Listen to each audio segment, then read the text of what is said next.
आप एक गण बना लो, बना करके उनको बिठा दो और उनको बिठा दिया रक्षा के लिए पुत्रवत, और कहा कि कोई भी आए अंदर मत आने देना।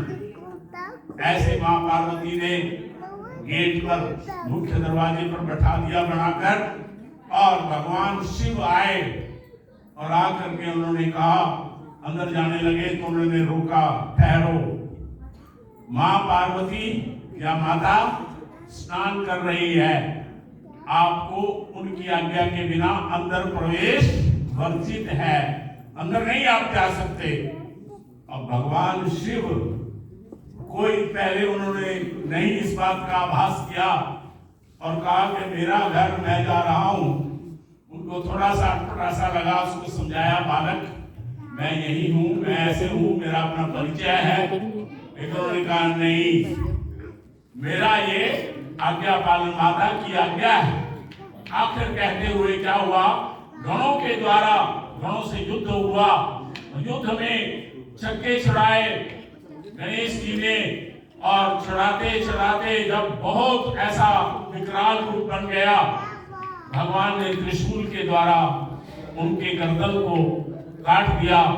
और फिर माता पार्वती को ये पता लगा, बस फिर क्या था, त्रिलोकी हिला दी, हिल गई, और आखिर फिर प्रार्थना की गई, भगवान कृष्ण तक पहुंचा। वहां वर्णन है कि कृष्णांश माना जाता है गणेश जी को, और उन्हीं की क्योंकि शिव जी से प्रार्थना की थी पार्वती ने कि मुझे ऐसा पुत्र चाहिए।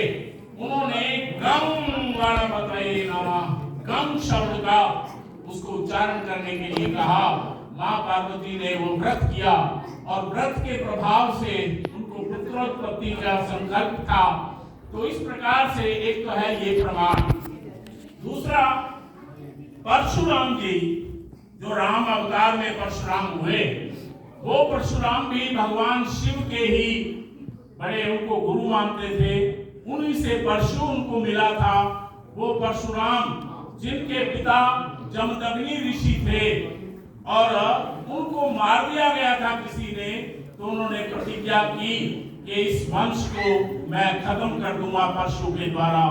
आखिर एक दिन वो कैलाश पर भगवान शिव को मिलने के लिए गए। वहां जाकर आगे गणेश जी ही टक्कर गए, और गणेश जी ने कहा कि देखो, माता पिता यहाँ नहीं है, वो तो अंतःवास में हैं, उनसे आप नहीं मिल सकते।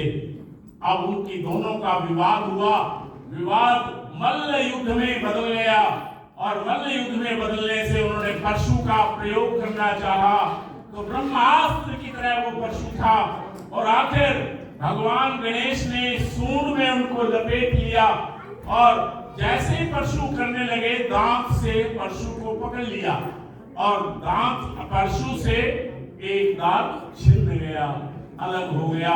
तभी से एक दंत के रूप में माना। ये शॉर्टकट भागते हुए मैंने आपको कथा सुनाई है, लेकिन आपके लिए आज गणेश जी का ये ज्ञानवर्धक कैसे उत्पत्ति हुई, ये बड़ा भारी वर्णन है। धन्यवाद। अब आप